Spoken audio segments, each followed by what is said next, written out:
আদালতের যে নিষেধাজ্ঞা ছিল দল হিসেবে নিবন্ধনের, এটা তো এখন উঠে যায়নি। না, এই জবাব আমরা দিয়েছি। আমরা আমাদের এটা আদালতে আমাদের শুনানি চলছে, আমরা ইনশাআল্লাহ আদালতে সুবিচার পাবো, আমরা সেটা আশা করছি। নিষেধাজ্ঞাই তো দেয় না, এই কথাটা তো ঠিক নয়। না, এটা নিষেধাজ্ঞা নয়, এটা কোনো নিষেধাজ্ঞা না। প্লিজ, আপিল মামলা চলছে, দুটো রায় হয়েছে, একজন পক্ষে দিয়েছেন, দুইজন ভিন্ন দিয়েছেন, এটা নিয়ে আপিল। সুতরাং একা কোনো নিষেধাজ্ঞার বিষয় নয়। এই মামলা নিষ্পত্তি হবে আপিল বিভাগে, আপিল শুনানির মাধ্যমে। থ্যাংক ইউ, ধন্যবাদ সবাইকে। নিবন্ধন প্রয়োজনই নাই, দল হইলেই সেই ইলেকশন আগে ছিল না। বিফোর 2008 আমরা কি করেছি? আমরা ইলেকশন, আমাদের তখন নিবন্ধন আইন ছিল না। আমরা তখন বড় বড় দল বিএনপি, আওয়ামী লীগ, জামাত, আমরা ইলেকশন করি। আমরা 91-এ করেছি, 79-এ করেছি, 86, 88 বহু ইলেকশন আছে। তখন তো রেজিস্ট্রেশন আইন ছিল না। এগুলো করে মানে রাজনৈতিকভাবে দল করার, রাজনীতি করার অধিকারকে কিন্তু বিঘ্ন ঘটানো হয়েছে। এই জন্য আমাদের কনস্টিটিউশনের সাথে এই আইনটা কন্ট্রাডিক্টরি। গণতন্ত্র চেতনার প্রতীক আমাদের আছে দাঁড়িপাল্লা, আমরা সুবিচার পাবো, সেই আইনেই এটা ফয়সালা হবে ইনশাআল্লাহ। Thank you.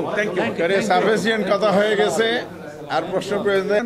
এবং পার্লামেন্টকে যদি দক্ষ পার্লামেন্টারদের দ্বারা, আইন প্রণেতাদের দ্বারা পরিচালিত করতে হয়, তাহলে এই পদ্ধতিটাই বাংলাদেশের জন্য খুবই উপযোগী। এটা আমরা প্রপোজ করেছি। আমরা বলেছি যে আরপিওতে 9A যে আর্টিকেল আছে, অনুচ্ছেদ 91-এর A, 91-এর A যে অনুচ্ছেদ আছে, সেটা গত সরকার বেআইনিভাবে নির্বাচন কমিশনের এই অধিকারকে তারা খর্ব করেছিল, রাজনৈতিক উদ্দেশ্যে তারা খর্ব করেছিল, যেখানে আমরা বলেছি যে এটাকে পুনর্বহাল করতে হবে।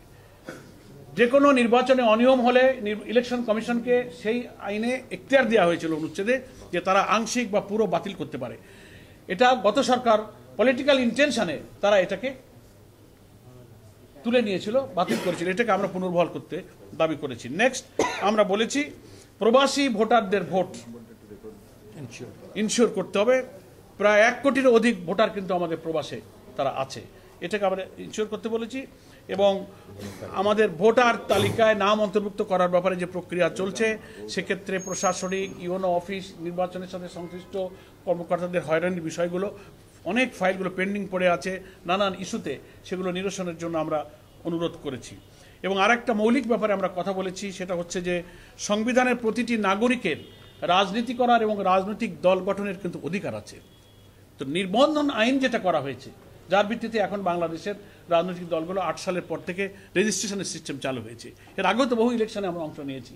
এতে করা হয়েছে যে এত কঠিন শর্তগুলো দিয়ে এই আইনটা করা হয়েছে, যে সকল রাজনৈতিক দলের এত কঠিন শর্ত পূরণ করে রাজনীতি করার অধিকার কিন্তু খর্ব করা হচ্ছে। এই জন্য আমরা এটা বলেছি যে এই আইনটা বাংলাদেশের সংবিধানের সাথে সাংঘর্ষিক, এটা বাতিল করা উচিত। রাজনীতি এবং দল করার অধিকার সকলের আছে, কঠোর শর্ত দিয়ে এখানে বিঘ্ন সৃষ্টি করা হয়েছে। এবং আমরা বলেছি সরকারি কর্মকর্তা এবং রাষ্ট্রের লাভজনক পদে অধিষ্ঠিত যারা, তাদের চাকরি থেকে বা দায়িত্ব থেকে অব্যাহতি অন্তত কমপক্ষে 3 বছর পূর্ণ না হলে তাদেরকে নির্বাচনে যোগ্য করা যাবে না।